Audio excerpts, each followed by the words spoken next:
Good morning YouTube. As you know, I've been waiting for this to be done.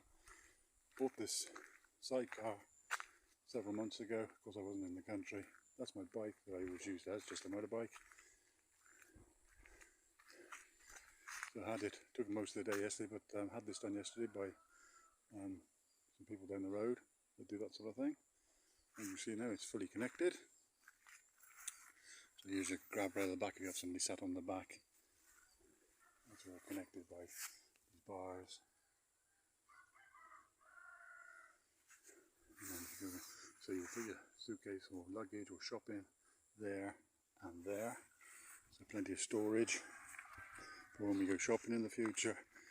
And this is tiny, really, but I've seen four people, not four people my size, but four people sitting in those.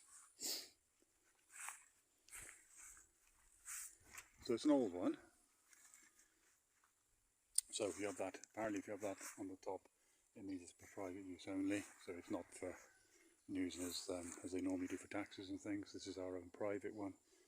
So I think it can either say service or private on the top. It means the same thing here. Right. Now, it got delivered yesterday in the dark to the house. I got on it and just turned it around and put it in the driveway there. Scared the hell out of me, to be perfectly honest with you. Just had no inkling, just all the senses seemed to be wrong. The main thing is I've been practicing this morning, so I'm getting there. I've been up and down the road a few times, well, quite a few times. So when you're riding and you want to go right or left, so say you want to go left, you feel when your brain seems to want to go right and vice versa.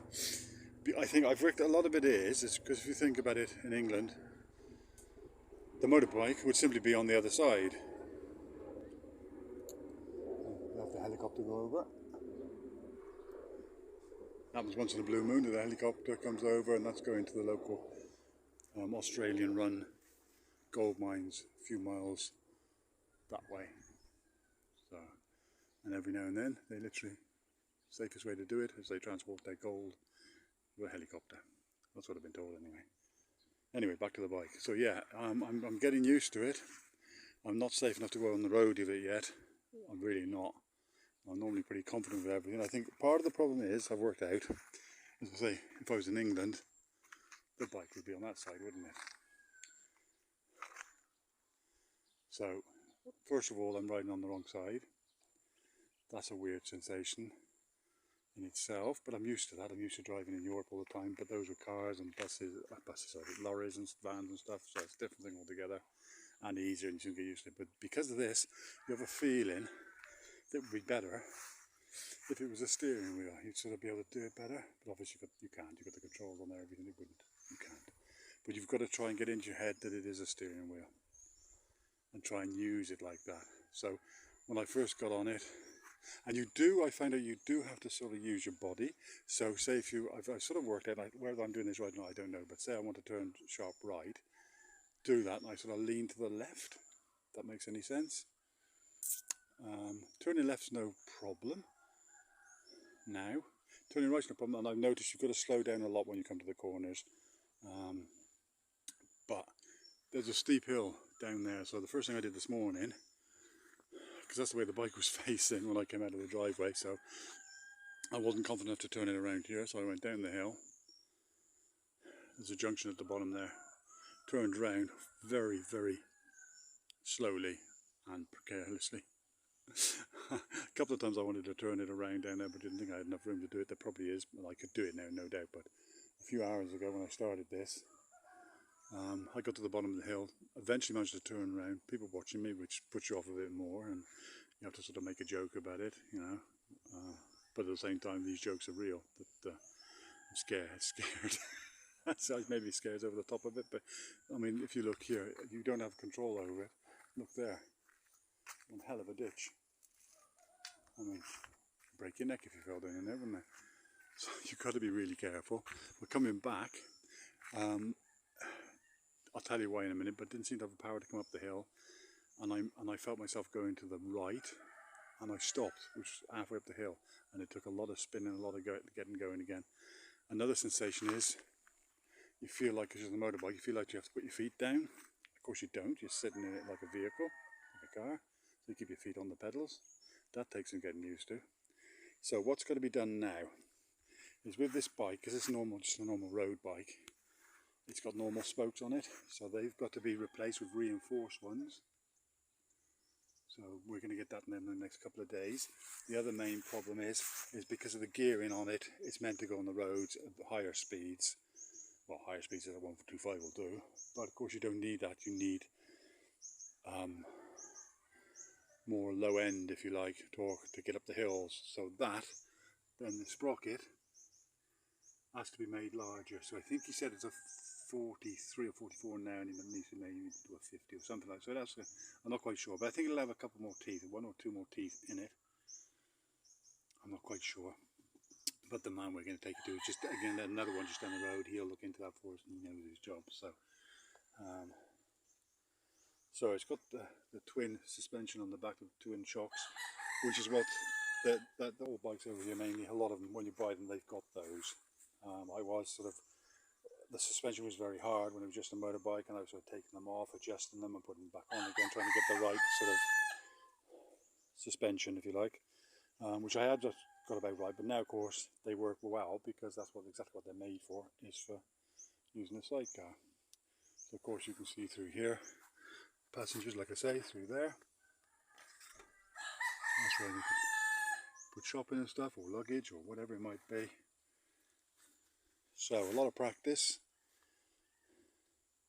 which I'll do some more again today. So what's going to happen today is we're not going to go on this today to town. We'll do that tomorrow, because it's got to be registered and we don't want to get pulled over. So we're going to go tomorrow straight to what's called the LTO. So through the town of Solano onto Bayambong, and you come to where the LTO is, where you register these things. So it's also going to be transferred from a motorbike to what you call a tricycle. So not sure what that's going to cost or how long that's going to take and everything, but it should be done tomorrow, so I'll be able to use it legally.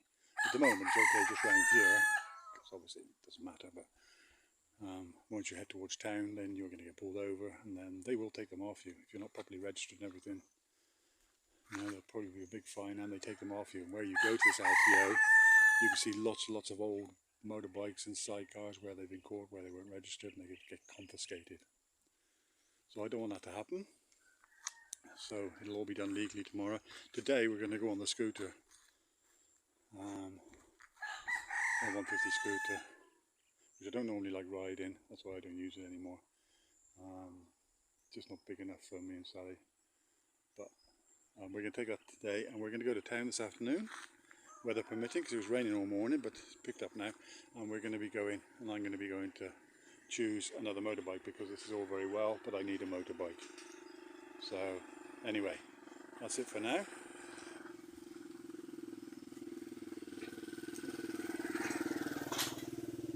So there you go. Yeah, as I say, it's an old one. I'm going to be cleaning the floor, putting some rust-proof paint on it. Oh, another thing I didn't tell you about was because I'm such a big fat lump of a bloke and quite tall, especially in the back. So that I told you before, probably I'm what's called a sitting giant, so sitting down I'm a lot taller than most people, so I wouldn't fit on one of these. My head, when I sit on them in the town, my head has to normally stick out the back or whatever, or I have to lean over a lot, quite uncomfortable. So they've welded it, and they've extended it so I can actually sit in this now. So this is probably the tallest one you'll see around it all, and it's perfect for me now. So that needed to be done. So they did that as well yesterday. So they not only did they put it on, which took most of the day, they also did some welding, extended it, so it's up in the air a bit. What's going to go on the side here? See those two holes there? There's a bar going to go on there. A big wing mirror will go here, and it'll be attached to the bike down there. So it'll come straight down for more. Stop this roof from wobbling around so much. I don't think it would anyway that much, but it's extra strength, so it'll strengthen the whole thing. Plus I get my big wing mirror. Those normal wing mirrors, probably take them off because they're just going to be in the way. And then on the other side, I might have another bar put on there with another larger wing mirror there as well. Might do, might not, don't know yet. What a lot of them do as well, you'll see them, they've got big antennas there sticking up the back, and they've actually got radios in them, so I'm not sure if that's a good idea. I was thinking about it as a novelty really. Of course you're not going to hear much because of the rattling and the shaking and the engine, so I don't know if that's a good idea, but it might be a bit of fun one day just to do that. And yeah, so that's it for now. As I always say, like, subscribe, and chat later.